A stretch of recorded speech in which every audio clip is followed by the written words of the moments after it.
Welcome to the NBA Coast to Coast podcast brought to you by thelines.com. Coming to you from the West Coast, Josh Lander, joined by Nate Weitzer. He's on the East Coast, and we're looking at Thursday best bets here in this episode. Got 9 games in the NBA tonight to choose from. We also have player props up in a separate episode, and we're bringing both of those to you each and every weekday. So make sure to subscribe to that page. Also got a few futures episodes up that we put up during the All-Star break, so you might want to check those out. Still get some of the value on the futures plays we're looking at. Pretty nice night on a 1-1 game slate there. 1-1 in the best bets. Decent job in the player props. Did pretty well with just one game. So now we've got a lot more options here. Let's go ahead and run into your first best bet for Thursday night, Nate. Yeah, I like the Clippers here on a small spread, -2. We don't know if Giannis is going to play. Dame is also questionable.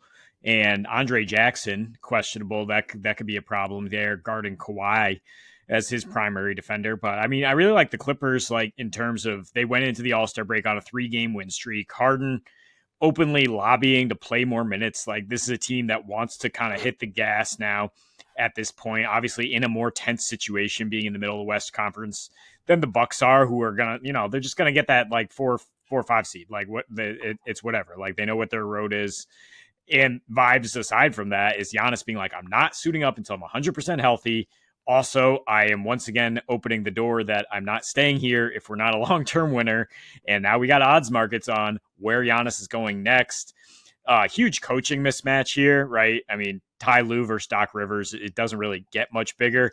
And he's got some new pieces to break out after this break, right? And I mean, a little Ben Simmons action, a little bogey off scoring punch off the bench.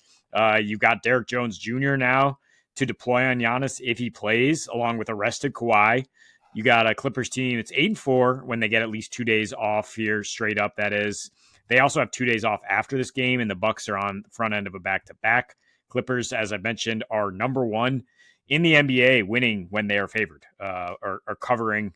They handle business. And look at the matchup. Like Dame and company just could not handle Harden and Norman Powell. They had 72 points combined last time out, and adding Kuzma and former Clipper KPJ is not going to help in that regard. Whereas the Clippers, they can defend. That's for damn sure. I mean, 3rd best defensive rating overall, but key areas against a Giannis-led team.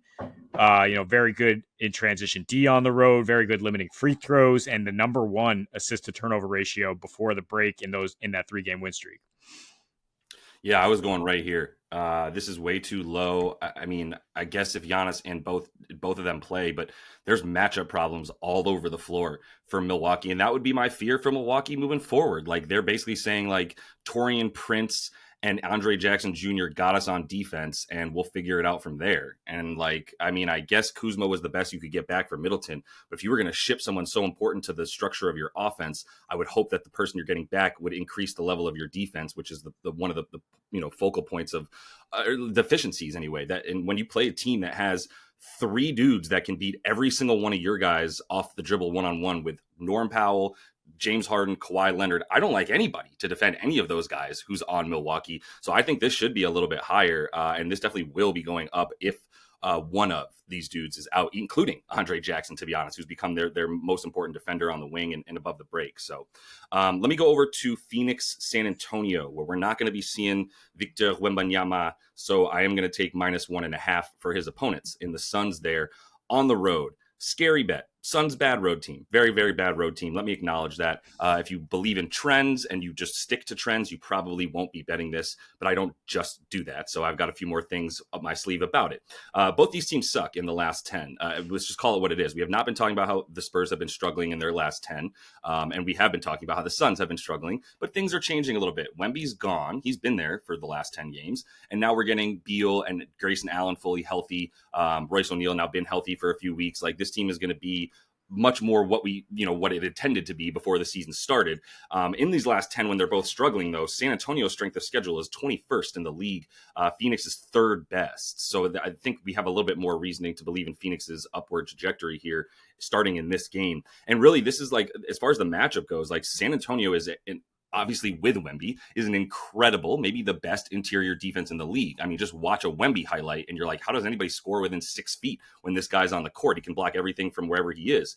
Obviously, he's not there, but it still doesn't matter. This is a bad jump shooting team that I can't imagine is going to get much, but jump shooting defense that I can't imagine is going to get much better without the help of its best, blocker, the shot blocker down low and rim protector. Now you have to you can't get too far out onto guys on shooters because you have nobody behind you that's going to help you once that guy beats you. The Suns here are the number one mid-range team, as we would all expect, with guys like Book, Beal, and KD especially. San Antonio is 26th, allowing mid-range points this season. Not like that's the no man's land between Wemby and the perimeter defense, right? Is that mid-range where Wemby doesn't want to come out. He wants to stay home to make sure that he can block those shots coming in the paint. And also above the break, another really big point of weakness here for the Spurs defense. They allow the second most above the break threes on the season. And this Phoenix team in their last 10 has been eighth in above the break threes made. And on the season is also in the top 10. So it's just very consistent for what they're going to do. And like I said, without Wemby, I just think that trumps the fact that this Phoenix team has been bad, very, very bad on the road this season, especially covering a bit smaller spread here than they might be used to as well. And without Wemby this season, this defensive rating for this Spurs team goes from 115 to about 117. They allow 120 points per game this season in the 6 games they played without Wembanyama. So I think Phoenix should be good to handle business by just 2 here. Yeah, I mean, if you've got the vibes check, I suppose, because just what's going on between the ears with all these guys who, once again, it's like, where's Kevin Durant going next year? That is probably a betting market in a lot of places. Yeah. The writing's on the wall. Like they're expected to not make the playoffs, but yeah, Spurs. I don't know if they can take care of business. I think this is a props game for me. Looking at like Steph Castle, who's going to step up with more minutes without Wemby. Neither of us got to Steph Castle in the player props, so let me bring it up. That dude is going to be looking to poster Nick Richards and Mason Plumlee on every drive to the rim, so I would be taking some points for Castle as well. Yes, I think that's a good look in that game as well. Let's get into some undas, though. Cleveland at Brooklyn is 225.5, and it's been going up. It's up 4 points from open because the Cavs drive overs. I understand, but the Nets drive unders, and I think you can keep waiting on this, maybe even get it at a higher number. I mean, they've just been playing at the slowest pace in the league by far, in their last 12 games or so, 92 pace for the Brooklyn Nets. 107 offensive rating. Their games have averaged 200 because they've actually been pretty solid defensively. They have a lot of try-hard young guys. They have a lot of length and athleticism, and they have a really good coach, right? Who's gonna be able to, I think, limit some of the things Cleveland wants to do in terms of not just letting them pour it in from 3, which is how this matchup got over last time. I mean, Cavs had 72 in the first half, wound up with 130. That's what they do. That's how they get these types of games over. In my opinion, they're not as explosive offensively after this trade when you don't have a LeVert-Niang combo with the second unit, when you have DeAndre Hunter instead. Ty Jerome might not go here. We know Dean Wade is out. So I don't know if the Cavs are necessarily going to pour it on the same way they did. I mean, the last 5 meetings, you look at a larger sample size, have averaged 216 between these teams. They've been played at a 94 pace. That's with Brooklyn actually doing something offensively, hitting a decent number of threes at 40%. And right now they're you can count on them to not do their part offensively, right? I mean, a 47% effective field goal percentage in their last 9 at home, yet they've been competitive. They're 4-5 in those 9 at home, again, because of the defense. And most importantly, I said, just avoid the barrage of threes. They're allowing the 3rd fewest above the break at just 31%, 4th best above the break D in the league in their last 12 here. So if you can calm that down from the Cavs, I think you can keep this game relatively close, or, maybe the Cavs defense just allows nothing to these Nets and you still catch an under. Yeah, for sure. I think this is a great look and a great way to play this. I actually considered, what is it, 15, or did it get dropped 13, down 13 and a half now? Yeah. Yeah. So it's still around 14 points or so. I was considering the Nets. My my team that I have at actually 25-1 to make the play-in tournament, a game and a half out. Chicago is about to get bounced down. So we'll see. This is not as big of a game as their next one for Brooklyn against Philly, which actually matters because they can catch Philly, or they can maintain pace with Philly on the season. But also for Cleveland, keep in mind, they've got a nasty back-to-back here on Friday, right? I believe it's the Knicks, and then on Sunday against the Grizz. So this is a nasty upcoming schedule for Cleveland. I don't know why they would be going all out in this game against Brooklyn, but it just leads you to go, yeah, I don't know that there's going to be enough points scored, because Nets games are going to go under, period, end of story. They can barely score 100 points, and they're the number one defense in the last 10 games of the season. So take that with not even a grain of salt. I think there's some legitimacy to it. But let's go to another under here. Maybe a better game. I don't know. I might actually rather watch the Cavs, but Boston at Philly right now. It's tough to watch Philly. Let's go under 223.5. And I would assume that a few people agree with us here, is getting that down a little bit, but we're going to have Joel in, which this season has meant pace down. We talked about this in the other game where I took Philly under 34.5 wins on the season, because they need to go 15-13 to finish things out to get there. And part of that is that, like, they're just not better with Joel Embiid. They're just not better enough with Joel Embiid out there. Their record is a little bit better, 8-9, but it's awful without it. It's like 12-25. Then you look at, like you were talking about, and we were talking about in the video yesterday, their defensive rating with Joel is the thing that matters this season. They're basically at like a 112.5 O rating. With him, without him, doesn't matter. Defensively, it's about a 118.5 off defensive rating, rather, with him off not playing in these games this season. It's going to matter a ton in this one. Now, if Kristaps is just wetting threes, I guess God bless. But that hasn't been the case for him quite as much. And centers definitely struggle to score against this team. Centers struggle to get rebounds against this team too. I'd be very weary of overs for Kristaps Porzingis when he is going to be the one dealing with Joel. And we'll see Papa Al out there as well. But it's just going to be the focus of shut this dude down. Maxi's probably going to do a bit of his thing, but the assists are not going to fly.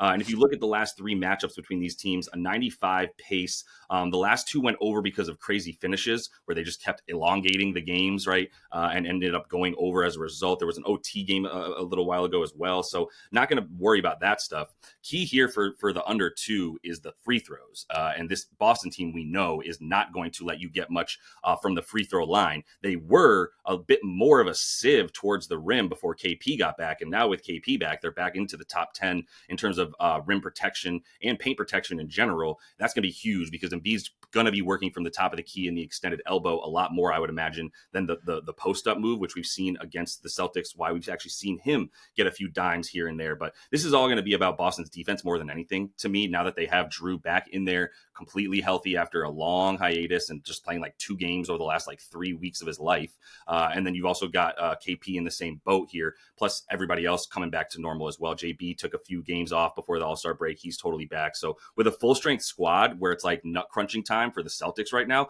I'm going to buy into their defense, which has been the focal point of their success, I would say, even in these last, let's see. Oh, actually, no, in their last 10, they're back up to 8-2. So I would say all the sort of like mid-season doldrums are a bit behind Boston. And when they've been at their best in their wins, they have a 100.2 defensive rating this season. That's absurd, right? This is just an absurdly good defensive team when they win. So I'll go ahead and take them to help this thing go under with a bad Philly offense.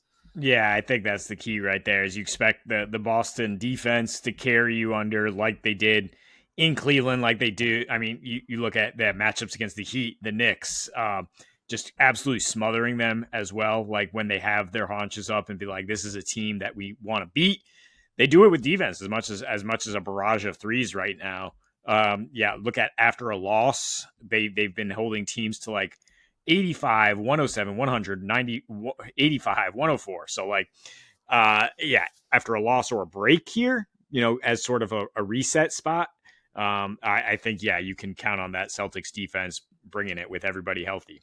Yep, 100%. Yeah, and it's crazy, actually. The free throws matter so much. Philly in their wins is outscoring the opponent from the free throw line by like 7.5 points, and in losses is getting outscored by nearly the same amount.